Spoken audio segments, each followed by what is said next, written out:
Welcome back to my channel. নতুন একটা ভিডিওতে তোমাদের স্বাগতম। বন্ধুরা, তোমরা নিশ্চয়ই ভালো আছো। আজকে একটা মজাদার রেসিপি তোমাদের জন্য নিয়ে এসেছি। বন্ধুরা, দেখতে পাচ্ছ মাছ ভর্তা করতেছি নতুন স্টাইলে। তোমরা যেহেতু এভাবে করে কখনো খাওনি, তাই আমার মতো এভাবে করে খেয়ে দেখবে। অনেক টেস্ট হয় এবং অনেক স্বাদের হয়। আমার ঘরে ছোট মাছ ছিল, কাটা মাছ, ঢেলা মাছটা, ছোট মাছটা, সমুদ্রের কাটা মাছ। ওই মাছটা কেউ খেতে চায় না, তাই চিন্তা করছি এটা ভর্তা করি।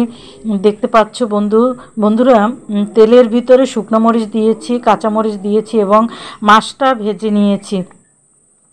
কাটালা মাছ এভাবে করে ভর্তা করলে অনেক ভালো লাগে। তারপরে একটু পেঁয়াজ দিয়ে দিলাম। সমুদ্রের মাছ যেহেতু তাই আমি অন্য কিছু আর ব্যবহার করব না, শুধু পেঁয়াজ দিয়েই করব। যদি অন্য কোনো মাছ দিয়ে তোমরা করো, সব মাছ দিয়েই এভাবে করে ভর্তা করা যায়, তাইলে তোমরা রসুন ব্যবহার করিও, তাইলে আরও ভালো লাগবে।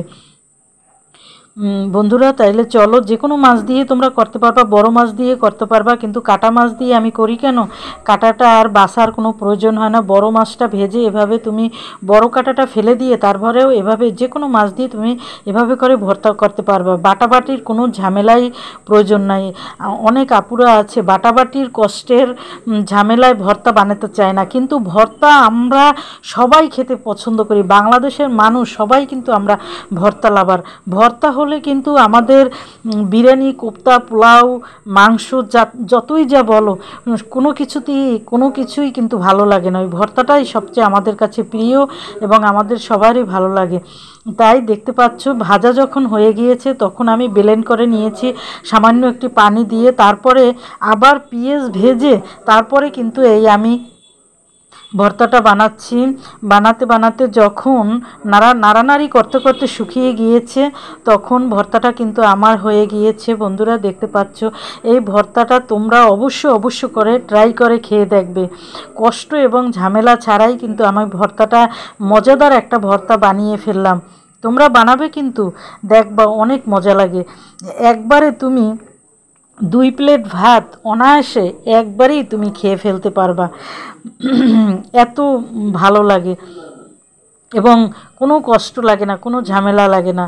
তাই তোমাদের সহজেই আমি সবসময় যখনই ভিডিও বানাই, সবসময়ের জন্যই চেষ্টা করি যেন সহজ পদ্ধতিতে বানাই, সবাই জন্য তোমরা সহজ করে খেতে পারো। এবং তোমরা আমার ভিডিও যদি অনুসরণ করো, রান্নার অনুসরণ করো, তাইলে অবশ্য করে তোমাদের অনেক উপকার আসবে এবং তোমরা অনেক কাজে লাগাতে পারবে আমার ভিডিওগুলি। ভর্তা বানানোর পাশাপাশি একটু চিংড়ি সবজিও করব। আজকে আমাদের দুপুরের মেনুতেই ছিল চিংড়ি সবজি এবং ভর্তা, তাই এই চিংড়ি সবজিটাও আমি করতেছি। শসা, তারপরে আলু, মিষ্টি কুমড়ো এবং কাঁচা কলা দিয়ে আমি চিংড়ি মাছ দিয়ে সবজিটা করতেছি। এটাই ছিল আমাদের দুপুরের মেনু। বন্ধুরা, তোমরা বলবা আমাদের দুপুরের মেনুটা কেমন হলো। সাধারণ মেনু, যেহেতু আমি গরিব মানুষ, এভাবে সাধারণ খাবার খেয়েই বেঁচে আছি। তোমরা আমাকে দোয়া করবা তোমাদের জন্য এর চেয়েও ভালো ভালো রান্না আমি দেখাতে পারি।